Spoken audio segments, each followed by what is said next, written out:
Warren Buffett ने 30 साल की उम्र में अपना पहला $1 मिलियन कमाया, वो भी इसलिए क्योंकि उन्होंने पैसा कमाना 13 साल में शुरू कर दिया था और वो हर वक्त बस इन्वेस्टमेंट और बिजनेसेस के बारे में सोचते रहते थे। लेकिन ऑथर कहते हैं कि एक आम आदमी को इससे बहुत ज्यादा टाइम लग सकता है और बुढ़ापे में अमीर बनके क्या फायदा जब हड्डियों में पेन हो रही हो। इसलिए इस वीडियो में हम MJ डिमार्को की book the millionaire fast lane से लॉ ऑफ अफेक्शन और 5 कमांडमेंट सीखेंगे कि कैसे इन कमांडमेंट्स को यूज करके ऑथर खुद मिलियनेयर बने और कैसे हम भी अपनी जर्नी में इनके प्रिंसिपल्स को यूज कर सकते हैं। So let's start my dear brothers and sisters. Author कहते हैं कि अगर हमें जल्दी रिच बनना है तो हमें द लॉ ऑफ अफेक्शन सीखना होगा। Yes, the law of affection, ना कि law of attraction. Law of attraction को आप साइंस या किसी इक्वेशन की मदद से प्रूफ नहीं कर सकते, लेकिन कोई भी इस बात से डिसएग्री नहीं कर सकता कि 2 + 2 = 4 या फिर 1 लाख कस्टमर्स आपको अगर ₹1 का प्रॉफिट दे रहे हैं तो ये हमेशा ज्यादा होगा एज कम्पेयर टू 100 कस्टमर्स जो आपको ₹1 का प्रॉफिट दे रहे हैं। हमें मैथ्स कैलकुलेशंस पर विश्वास करना है,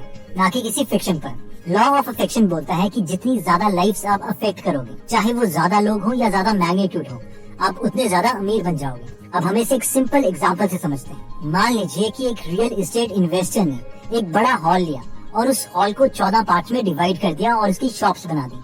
हर शॉप से उसे ₹4 लाख का प्रॉफिट हुआ, तो उसका टोटल प्रॉफिट हुआ 4 lakh × 14 which is equal to 56 lakh. अब इस एग्जांपल में इस रियल एस्टेट इन्वेस्टर ने ज्यादा लाइफ को अफेक्ट नहीं किया, यानी स्केलेबिलिटी नहीं थी, लेकिन हर लाइफ को ज्यादा मैग्नीट्यूड से इम्पैक्ट किया, इसलिए उसका प्रॉफिट 4 लाख पर कस्टमर रहा। सेकंड एग्जांपल में इमेजिन कीजिए कि एक लड़का है राहुल जो डाइट के ऊपर बुक लिखता है। हर बुक में वो ₹7 का प्रॉफिट अर्न करता है, लेकिन इस बुक को 80 लाख लोग खरीद चुके हैं, तो उसका प्रॉफिट हुआ ₹7 × 80 लाख यानी 56 लाख। अब इस एग्जांपल में हर एक लाइफ यानी हर एक रीडर कम इम्पैक्ट हुआ, लेकिन बहुत ज्यादा लोगों को सर्व किया गया। इसमें मैग्नीट्यूड तो नहीं था, लेकिन स्केलेबिलिटी थी। बट अब सवाल आता है कि हम लॉ ऑफ अफेक्शन को रियल लाइफ में एग्जीक्यूट कैसे करें। इसके लिए 5 कमांडमेंट्स है जो हमें फॉलो करनी है, और इनमें सबसे पहली कमांडमेंट आती है the commandment of need. Dixit को मार्शल आर्ट्स बहुत पसंद था और उसे इस आर्ट को लोगों को सिखाना भी बहुत अच्छा लगता था। उसने बहुत सी ऐसी बुक्स पढ़ी जिसमें लिखा था डू व्हाट यू लव, यानी वो चीज करो जिससे तुम्हें प्यार हो। और इसी एडवाइस को सुनकर उसने एक मार्शल आर्ट ट्रेनिंग स्कूल भी खोल दिया, लेकिन 10 महीने के बाद वो फेल हो गया। अब आप सोचे होंगे क्यों? क्योंकि उसने पूरे साल में सिर्फ ₹20,000 का प्रॉफिट कमाया, जिससे उसकी फैमिली नहीं चल सकती थी। इसलिए ऑथर कहते हैं कि ये मत सोचो कि तुम्हें क्या पसंद है, ये सोचो कि लोगों को किस चीज की जरूरत है। अगर दीक्षित ने अपने पैशन के बारे में सोचने के बजाय खुद से ये 3 सवाल पूछे होते तो वो ठीक डिसीजन ले पाता। और ये 3 सवाल थे, क्या मेरी नेबरहुड में मार्शल आर्ट सीखने के लिए कोई इंटरेस्टेड है भी है या नहीं। सेकंड सवाल, पहले से एग्जिस्टिंग मार्शल आर्ट टीचर्स में क्या कमियां हैं जो मैं इम्प्रूव करके एक नया बिजनेस लॉन्च कर सकता हूँ। थर्ड एग्जांपल, मैं मार्शल आर्ट स्टूडेंट्स को क्या एक्स्ट्रा वैल्यू प्रोवाइड कर सकता हूँ। हम इस फर्स्ट कमांडमेंट को एक और एग्जांपल से समझते हैं। ऑथर के पड़ोस में एक बहुत बड़ी कपड़े की दुकान खुलने वाली थी। ऑथर ने जब इसके ओनर से बात करी तो उन्हें पहले ही पता चल गया था कि ये दुकान ज्यादा चलने वाली नहीं है। अब आप पूछेंगे क्यों? वो इसलिए क्योंकि उसका ओनर अपने पैशन को फॉलो करके एक हिप हॉप स्टोर खोलना चाह रहा था, लेकिन आसपास कोई हिप हॉप का कल्चर नहीं था। उसी स्टोर के 10 मीटर की दूरी पर एक बुजुर्गों का केयर सेंटर था। और क्या आपको लगता है कि कोई बुजुर्ग इंटरेस्टेड होगा इस हिप हॉप कल्चर में? ऑब्वियसली नहीं। इसलिए उन्हें पता था कि स्टोर में कमांडमेंट ऑफ नीड के रूल को फॉलो नहीं किया गया और इसलिए नहीं चलेगा। और जब ये स्टोर खुला तो चला भी नहीं। इसके बाद आती है सेकंड कमांडमेंट, जो है द कमांडमेंट ऑफ एंट्री। क्या आपने बिजनेस से रिलेटेड ऐसे कुछ आइडिया सुने हैं कि अमेज़न में अपना स्टोर खोलो और लाखों रुपए महीने के कमाओ, सिर्फ 4 घंटे में नया बिजनेस खोलो? अगर हाँ, तो आपके मन में ये सवाल आता होगा कि ये सच भी है या नहीं। ऑब्वियसली ऐसे बिजनेसेस सच हैं, लेकिन प्रॉब्लम ये है कि ऐसे बिजनेसेस में कोई एंट्री बैरियर नहीं है। हो सकता है अमेज़न में आप अपना अकाउंट क्रिएट कर दें और कोई सस्ता प्रोडक्ट बेचने भी लग जाए, लेकिन अगर आपका बिजनेस चल भी पड़ा तो बाकी के 10 लाख लोग भी इस बिजनेस को कॉपी कर सकते हैं।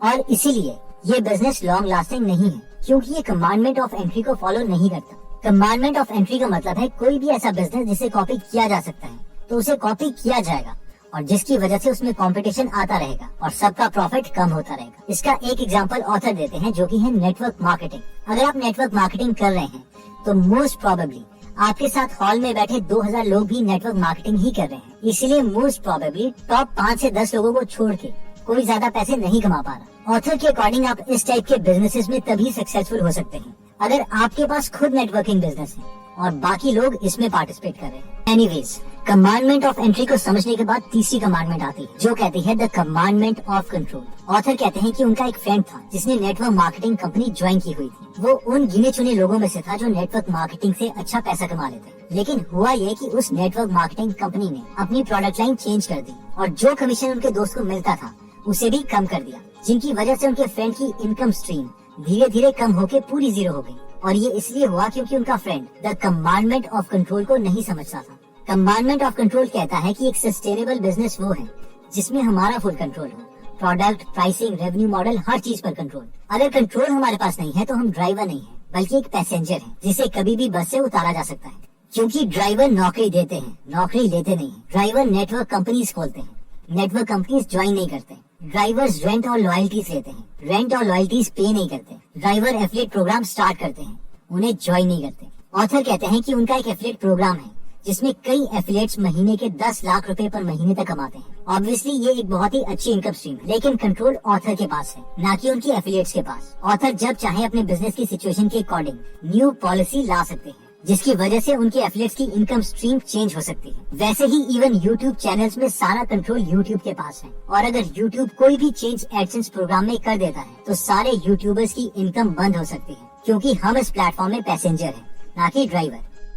इसके बाद फोर्थ कमांडमेंट कहती है द कमांडमेंट ऑफ स्केल। अगर हम किसी टूटे हुए रोड्स वाले हिली एरिया में कार ड्राइव कर रहे हैं तो हमारी स्पीड लिमिट 20 से 25 किलोमीटर पर आ रही होगी। इससे ज्यादा स्पीड पर हम ड्राइव नहीं कर सकते। लेकिन अगर हम प्लेन में ड्राइव करते हैं तो हम 800-900 किलोमीटर पर आवर भी ट्रैवल कर सकते हैं। बिजनेस में ये स्पीड हमें स्केलिंग से मिलती है, यानी अपने प्रोडक्ट को बहुत से लोगों तक पहुंचाना। और यही फोर्थ कमांडमेंट है, कमांडमेंट ऑफ स्केल। अगर हमारा प्रोडक्ट या सर्विस एक लोकल कम्युनिटी को ही सर्व कर रहा है तो एक तरह से हम एक छोटे पूल में फिशिंग कर रहे हैं। अगर हमारा प्रोडक्ट या सर्विस एक सिटी को सर्व कर सकता है तो हम ऐसा समझ सकते हैं कि हम एक पॉन्ड में फिशिंग कर रहे हैं। अगर एक पूरे देश में हम अपना प्रोडक्ट या सर्विस लॉन्च कर रहे हैं तो हम एक सी में फिशिंग कर रहे हैं। अगर हम पूरी दुनिया में अपना प्रोडक्ट या सर्विस दे रहे हैं तो आप ऐसे सोचिए कि हमारे पास पूरा ओशियन है फिशिंग करने के लिए, यानी अनलिमिटेड अपॉर्चुनिटी। मान लीजिए आप एक बहुत ही फेमस सैंडविच की शॉप अपनी कम्युनिटी में खोलते हैं, तो हमारी वेल्थ इक्वेशन क्या है?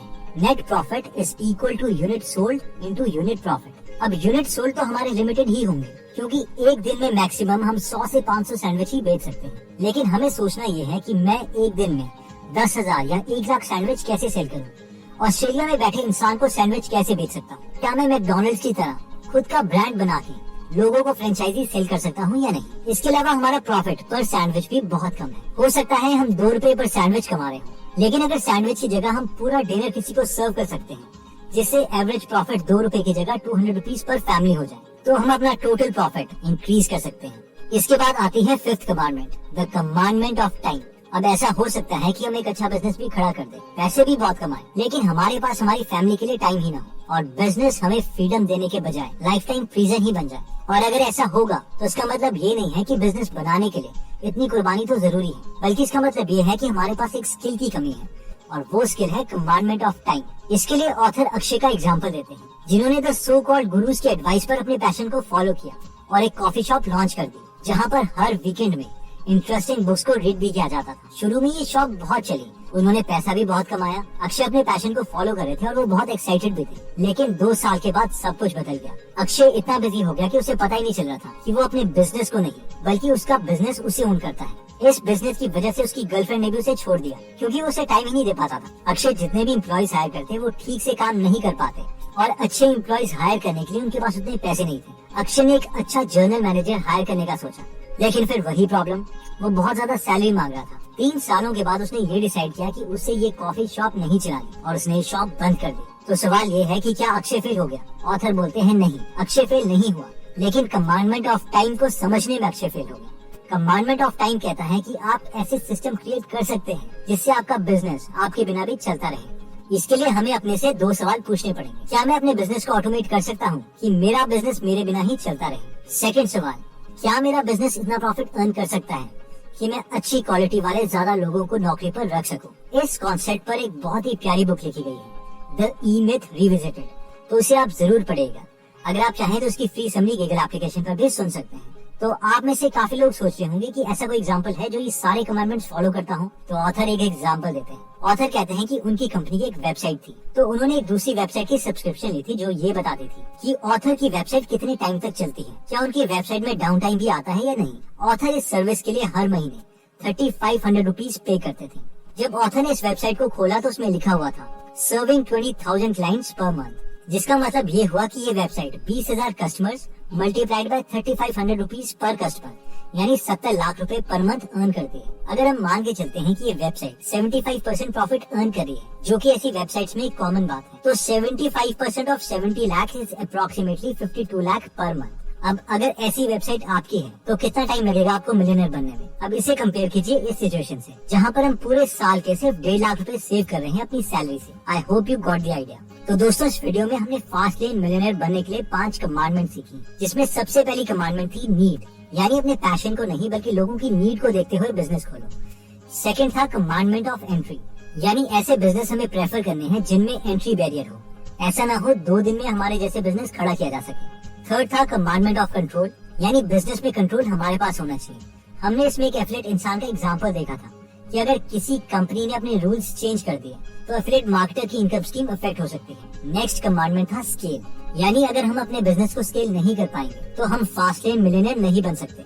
यानी क्या फायदा अगर हमारे पास पैसा हो लेकिन फैमिली के लिए टाइम ही ना हो। और टाइम ना होने का मतलब ये नहीं है कि ये बिजनेस की रिक्वायरमेंट है, इसका मतलब सिर्फ ये है कि हमारे पास अभी तक वो स्किल नहीं है। दोस्तों, अगर आपको लगता है कि ये वीडियो आपके किसी फ्रेंड या फैमिली मेंबर के काम आ सकती है